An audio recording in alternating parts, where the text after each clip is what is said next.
Hi, this is Steve. This week, talking about the strike and recovering from the writer's strike that happened this year. Now, it has been several months since the writer's strike ended after 148 days of being out there on the picket line, as I was, and as so many of us were, and you may have been out there too, either as a member or as somebody who was supporting.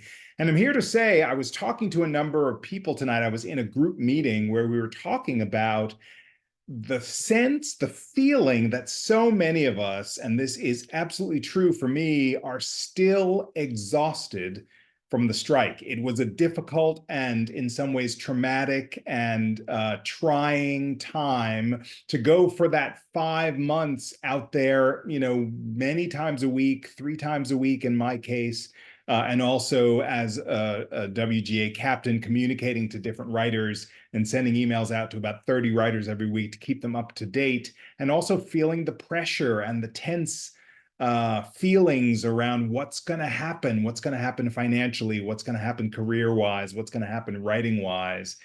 And I want to acknowledge that it was a difficult time, and in some ways it may still be a difficult time for you. And that's what this video is all about: recovering from the strike. Somebody in the conversation that I was in who's spent some time in the military was talking about how essentially this is a space of PTSD, a post-traumatic stress, where you may be feeling all of that tension still resonating in your body. I know a number of writers have left town and moved out of California, but are still interested in, finding their way back to a writer's room or back to a project.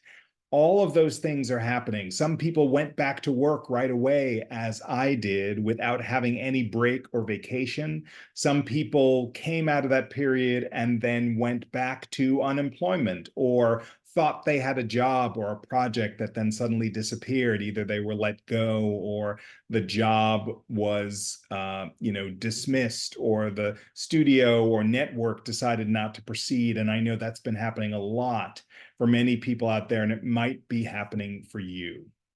So I really want to give a pitch for the notion of self-care, the notion of communication, the notion of really prioritizing who you are and your mental health and well-being, especially at this time of year.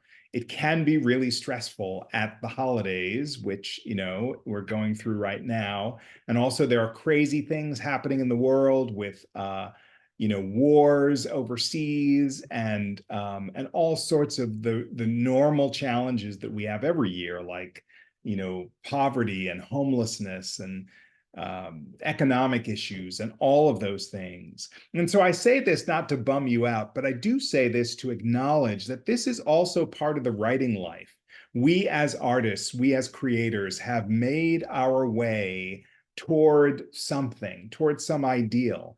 And whatever we've done to do that, whether it's been, working on our own stuff, or just starting to write TV or specs, or just working on a feature, or writing a novel, or writing poetry, or writing plays, all of those things take fortitude, they take focus, they take planning.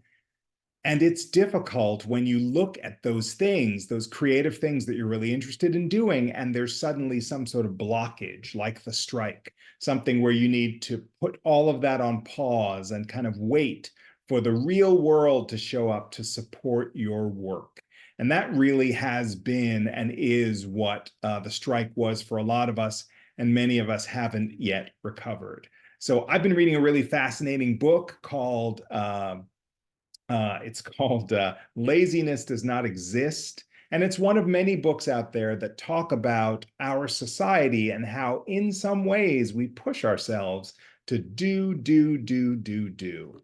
And what I want to say most of all in this video about recovering from the strike is that recovering and recovery is a process. And I really support you in taking time off. I'm taking some time off this holiday season. I support you in doing the same, whether that's time with family, whether it's time away, whether it's just time on the couch, whether it's time taking long walks or reading books or eating good food. It's really important to unplug. And that sense that so many of us have that we must do, and strive, quite often is really the death of our creativity, and in some ways might be pushing ourselves to a space that's really unhealthy.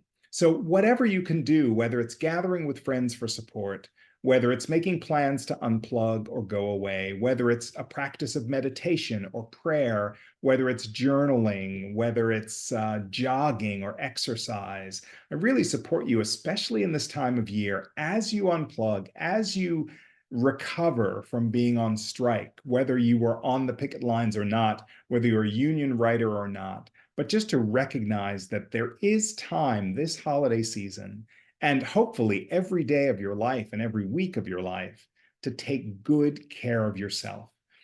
Rest, water, good food, vitamins, whatever it is, health checks.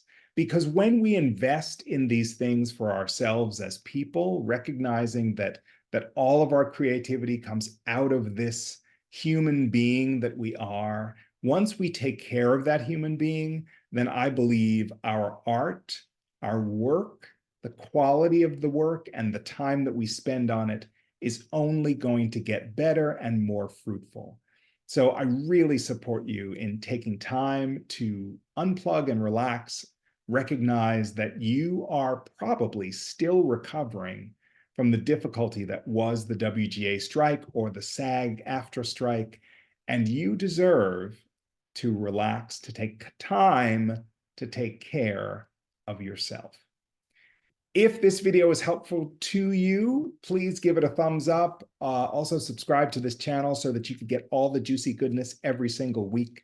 I do brand new videos every week, and I'm going to be doing them through the new year. So keep watching for the next several weeks and the next several videos. There are over 100 videos now on this site that I'm so proud of, and I hope that you will continue to tune in. Also, take a look at yourcreativelife.com, which is the website where you can find out all about coaching, how I can help you in your writing career, find out about the podcast, find out about the free newsletter that you can sign up for.